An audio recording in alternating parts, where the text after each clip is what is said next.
Imagine this, you're a lonely prospector in 1850s California, surrounded by thousands of men, but virtually no women, with more gold dust in your pocket than you've ever seen, and no social rules to govern how you spend it. What lengths would desperate, isolated miners go to for companionship and intimacy? The California gold rush of 1848 to 1855 created a unique social experiment where traditional moral boundaries collapsed under the weight of isolation, desperation, and sudden wealth. In mining camps where men outnumbered women 90-1, conventional relationships became impossible luxuries. Miners with newfound riches, but no outlets for basic human connection, resorted to increasingly bizarre and desperate measures, from men permanently adopting female personas in remote camps to elaborate mail-order bride scams that drained fortunes. These are the most peculiar sexual customs of the gold rush frontier, starting with cross-dressing.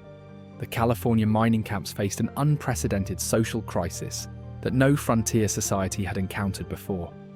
For every woman who arrived in the gold fields, 90 men competed for her attention. This staggering gender imbalance created a vacuum that desperate miners filled through increasingly creative and theatrical means. When Saturday nights arrived in the mining camps, men craved the social rituals they had abandoned back home. Dancing, courtship, and feminine companionship became luxuries more precious than gold itself. The solution emerged organically and surprisingly. Men would simply become the women they desperately missed. In the rough-hewn dance halls of Nevada City and Placerville, miners transformed into elaborate female personas. They donned dresses sewn from silk imported at enormous expense from San Francisco, painted their faces with rouge and powder, and learned to waltz in high-heeled boots. These ladies commanded premium prices from their dance partners, often earning more in a single evening than a miner could pan in a week. The transformation went beyond mere costume. Men studied feminine mannerisms with the dedication they once reserved for geological surveys. They practiced high-pitched voices, learned to curtsy gracefully, and mastered the art of flirtation. The most convincing performers became celebrities within their camps, with miners travelling from distant claims just to dance with them. James Wilson epitomized this phenomenon in the notorious camp of Hangtown during the winter of 1851.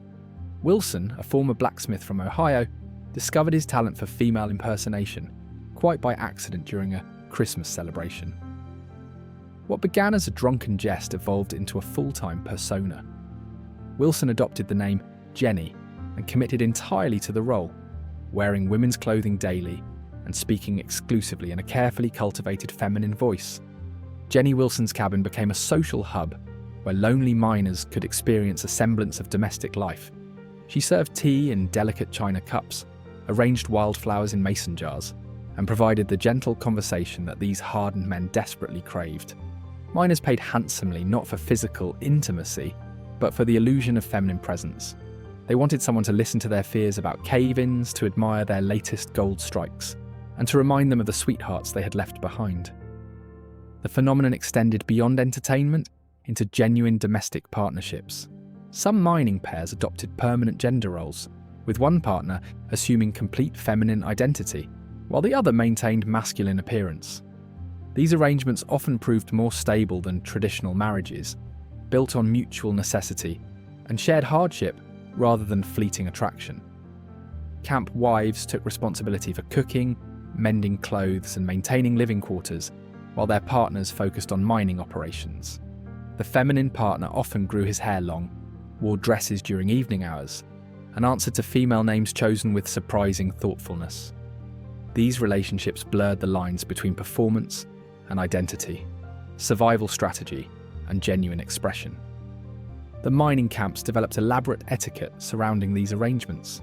Men treated the cross-dressed miners with exaggerated chivalry, offering arms for support across muddy streets and defending their honor against insults. The performance became so convincing that visiting merchants and officials sometimes failed to recognize the deception entirely. Competition among female impersonators grew fierce as word spread of their earning potential. The most successful cross-dressing performers accumulated significant wealth and social influence within their communities. They mediated disputes, organized social events, and provided emotional support that helped maintain camp morale during the darkest winter months. Their feminine presence became essential to community stability, offering a civilizing influence in otherwise lawless environments. As mining camps matured and actual women began arriving in greater numbers, many cross-dressing miners faced difficult transitions. Some abandoned their feminine personas entirely, while others struggled to reintegrate into conventional masculine roles. A few maintained their adopted identities permanently, having discovered authentic self-expression within their theatrical beginnings. The cross-dressing phenomenon revealed the depths of human adaptability under extreme circumstances. Faced with complete social isolation, miners created elaborate alternatives to traditional relationships, developing practices that satisfied deep psychological needs while maintaining the social structures necessary for community survival. Prostitution economics. Gold transformed every aspect of commerce in the mining camps, but nowhere was this more dramatically evident than in the unprecedented prices commanded for female companionship. Women discovered they possessed the most valuable commodity in California, more precious per ounce than the gold dust that filled miners' leather pouches. The economic principles governing frontier prostitution defied all conventional understanding of supply and demand. A single encounter that might cost $2 in New York commanded $400 in the mining camps, equivalent to what a skilled craftsman earned in 6 months back east. Women who had worked as seamstresses or factory girls suddenly found themselves wielding economic power that rivaled successful businessmen. The scarcity created auction-like atmospheres in saloons throughout the gold country. When word spread that a woman had arrived in camp, miners abandoned their claims and gathered with bulging pouches of gold dust. The bidding began before she even entered the establishment, with desperate men shouting increasingly outrageous offers for mere moments of her attention. Sacramento's Golden Eagle Saloon became legendary for these competitive displays during the summer of 1851. When the steamship from San Francisco delivered 3 young women to the city, the ensuing frenzy lasted 4 days. Miners formed lines that stretched around entire city blocks, each man clutching enough gold to purchase a small farm back home. The women worked in shifts, with guards posted outside their rooms to maintain order among the increasingly agitated crowds. The arrival of European entertainers elevated this economy to even more spectacular heights. Hurdy-gurdy girls, imported specifically as dancers and companions, commanded prices that seemed to mock the very concept of money. These women possessed training in music and dance, making them impossibly exotic in camps where most men had not heard a piano in months. Lola Montez epitomized this phenomenon when she performed her scandalous spider dance in Nevada City during the winter of 1853. Montez, a seasoned performer who had entertained European royalty, understood exactly how to manipulate her audience of starved miners. She began her performance fully clothed, then slowly removed layers, while supposedly brushing imaginary spiders from her costume. The miners watched in complete silence as Montez revealed her bare shoulders, then her arms, then her legs up to the knee. Each revealed inch sent shockwaves through men who had not seen female skin in years. They threw gold nuggets onto the stage with such enthusiasm that the wooden boards creaked under the weight of accumulated metal. By the performance's end, Montez had collected more gold than most miners would see in their entire careers. The psychological impact of prolonged female absence created even more bizarre economic distortions. Miners paid substantial sums merely to glimpse a woman's ankle or to smell her perfume as she passed. Handkerchiefs belonging to prostitutes became treasured possessions, traded between miners like religious relics. Some men paid premium prices simply to watch women eat dinner, finding profound satisfaction in observing feminine table manners. The women quickly learned to maximize their earning potential through careful rationing of their availability. Rather than working constantly, the most successful prostitutes created artificial scarcity by limiting their hours and selecting only the highest bidders. They developed elaborate booking systems, sometimes scheduling appointments weeks in advance, while maintaining waiting lists of increasingly desperate clients. Competition between establishments led to extravagant marketing strategies designed to attract both women and the miners who pursued them. Saloon owners offered guaranteed minimum earnings to entice performers northward from San Francisco, sometimes advancing months of wages to secure exclusive contracts. They imported French champagne, crystal chandeliers, and silk wallpaper to create environments worthy of their precious female employees. The most entrepreneurial women recognized opportunities beyond traditional prostitution and expanded into related services. They established beauty parlors, dress shops, and social clubs that catered to the miners' desperate hunger for feminine civilization. These businesses often proved more profitable than prostitution itself, as they served larger numbers of clients while maintaining the illusion of respectability. Some women accumulated fortunes that exceeded those of successful mining operations. They invested in real estate, purchased mining claims, and established their own entertainment venues. The gender imbalance that had created their opportunities also provided them with armies of male labourers eager to work for any woman willing to employ them. The economic power wielded by these women created unprecedented social dynamics.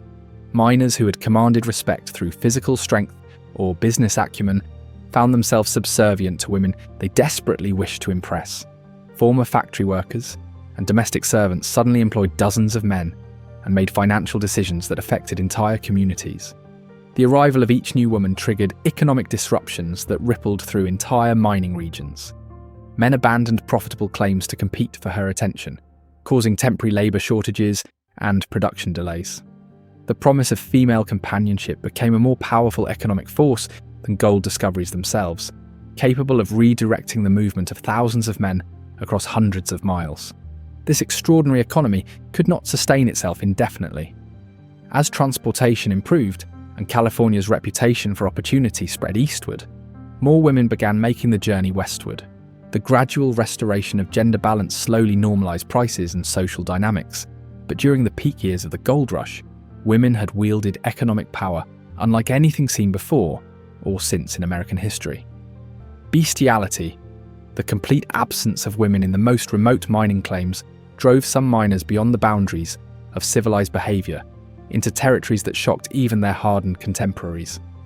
In camps where men had not seen a woman for months or years, the psychological pressure of isolation combined with primal urges to produce the most disturbing adaptations of frontier life.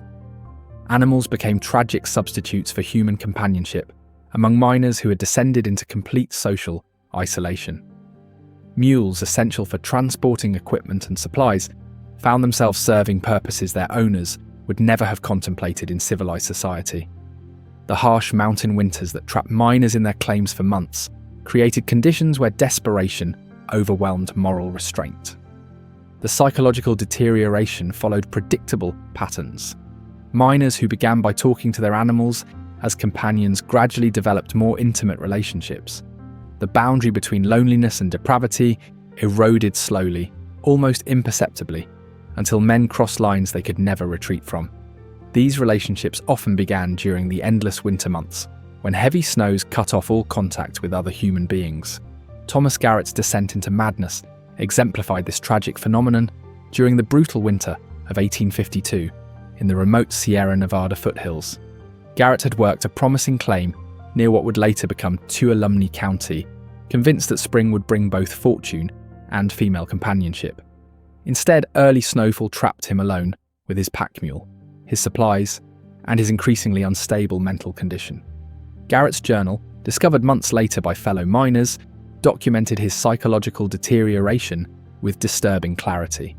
Initial entries described normal interactions with his mule, whom he had named Belle after a sweetheart back in Missouri.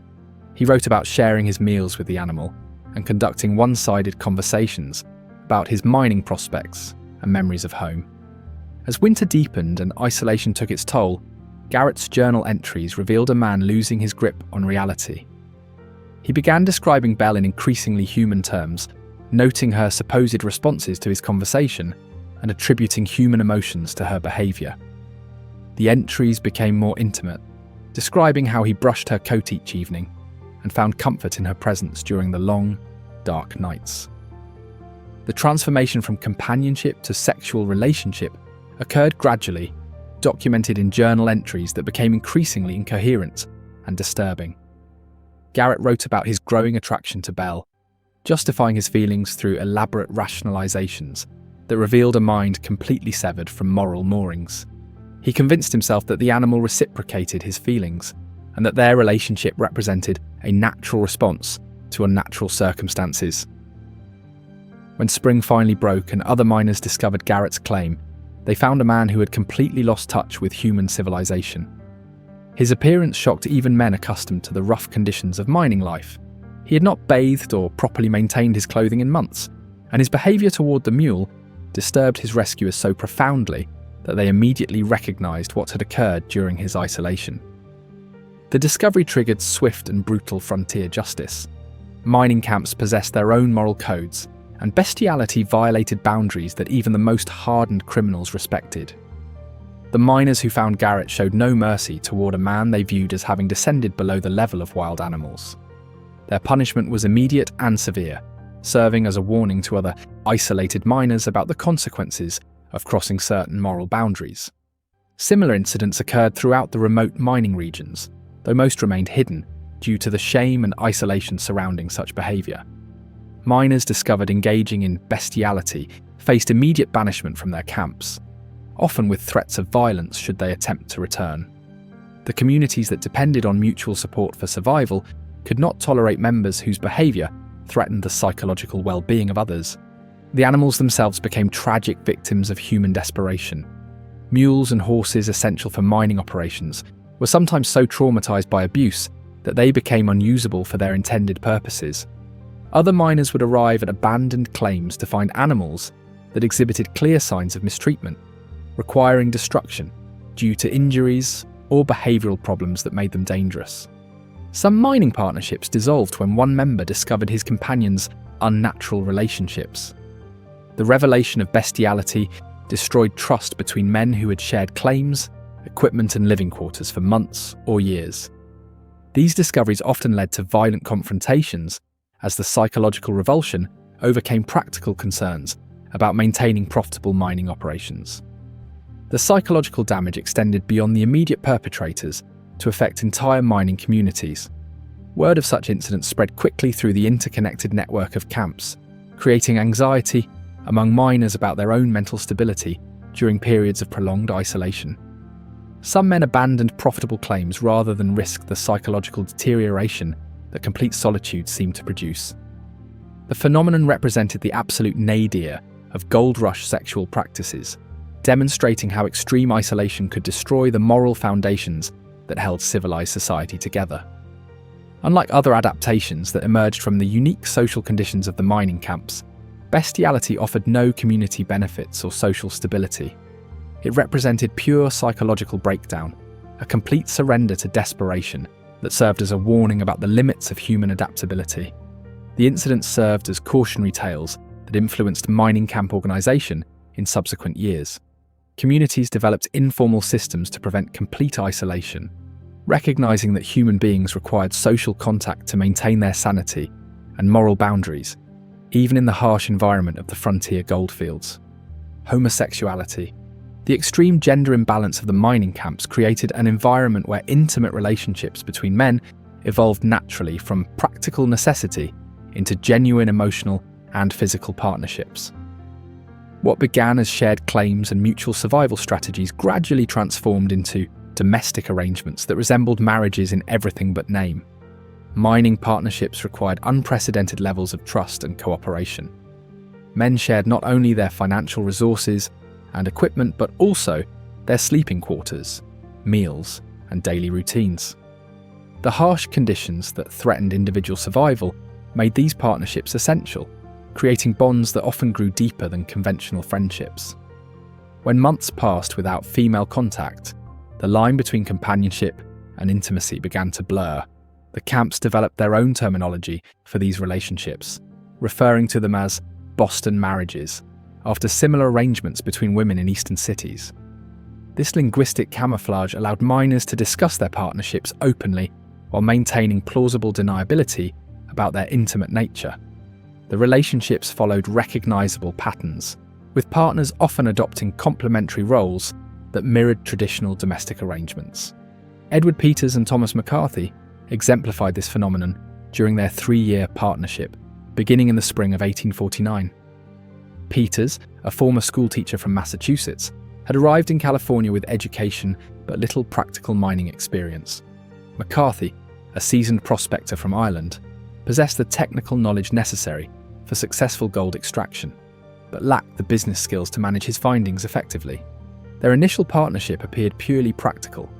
Peters handled correspondence with suppliers, maintained financial records, and managed their claims' administrative requirements. McCarthy focused on the physical labour of mining, directing excavation efforts, and operating the equipment necessary for processing ore. They shared a single cabin, divided household duties, and pooled their resources completely. As months passed, their relationship deepened beyond mere business cooperation. Fellow miners observed the extraordinary care they took of each other during illnesses, the way they coordinated their daily routines, and their obvious distress during rare separations. Peters would spend hours preparing elaborate meals for McCarthy's return from the mines, while McCarthy devoted his rest periods to improving their shared living space. The transformation became obvious to their neighbours during the winter of 1850, when both men fell seriously ill with fever. They nursed each other with devotion that surpassed normal friendship, taking turns maintaining the fire, preparing medicines, and providing comfort during delirium. Their mutual dedication during this crisis cemented a bond that clearly transcended partnership into something resembling married love. Their domestic arrangements grew increasingly sophisticated and intimate.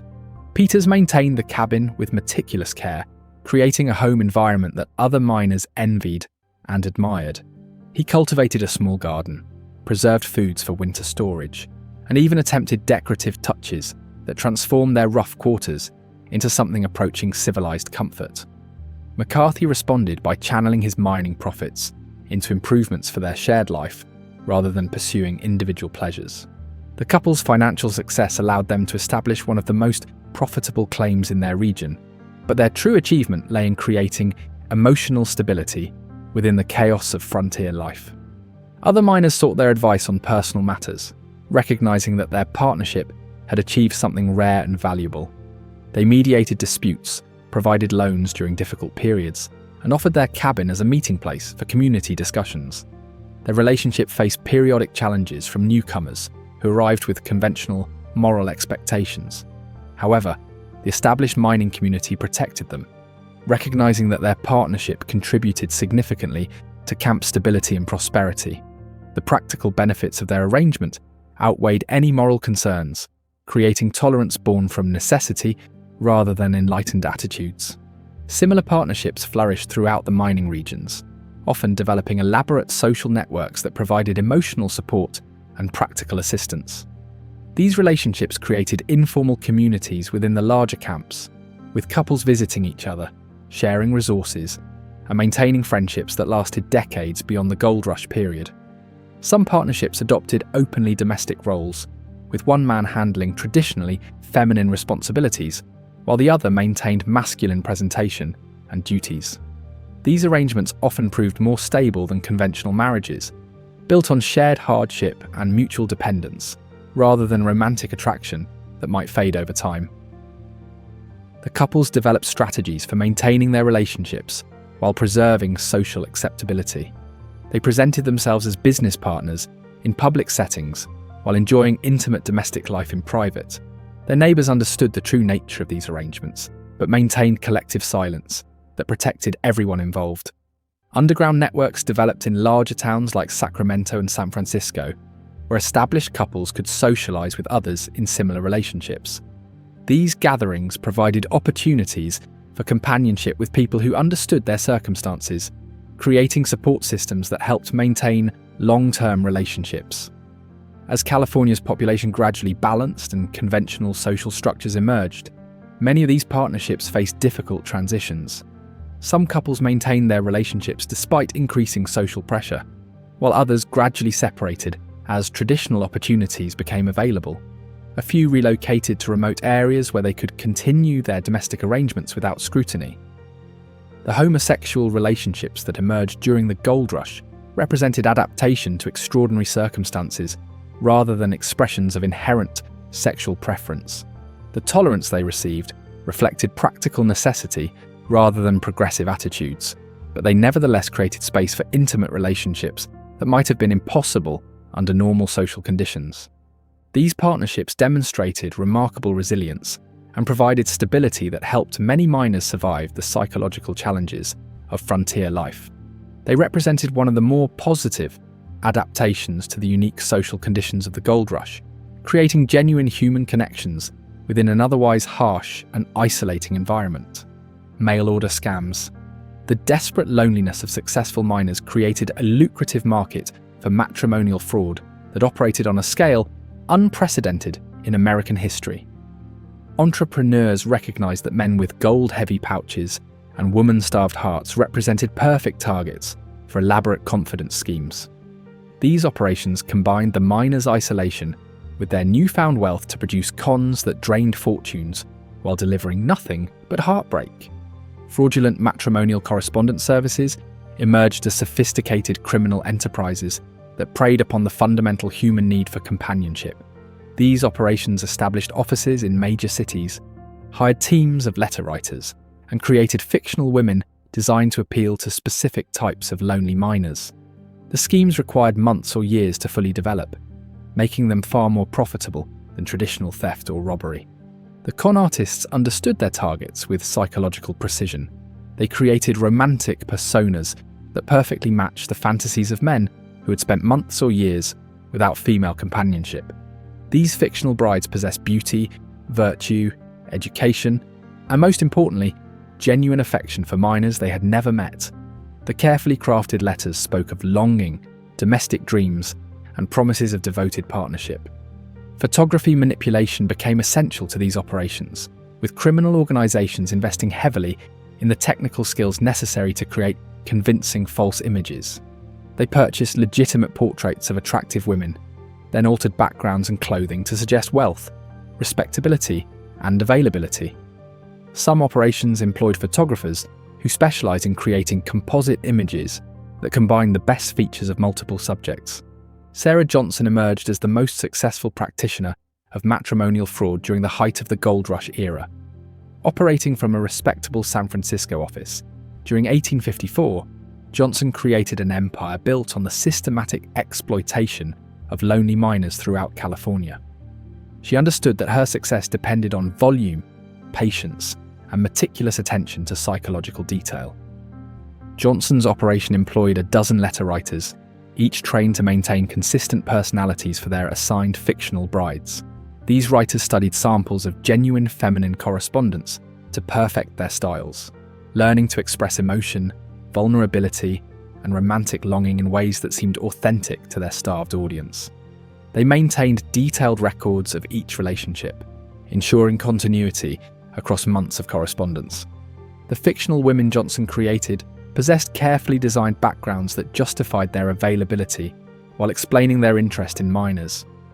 Many were portrayed as recent widows whose deceased husbands had left them comfortable but lonely. Others claimed to be educated women whose families had fallen on hard times, making marriage to a successful minor both romantically and financially appealing. Johnson's masterpiece was the creation of Elizabeth Whitmore, supposedly a refined Boston lady whose father's business failures had forced her to consider Western marriage.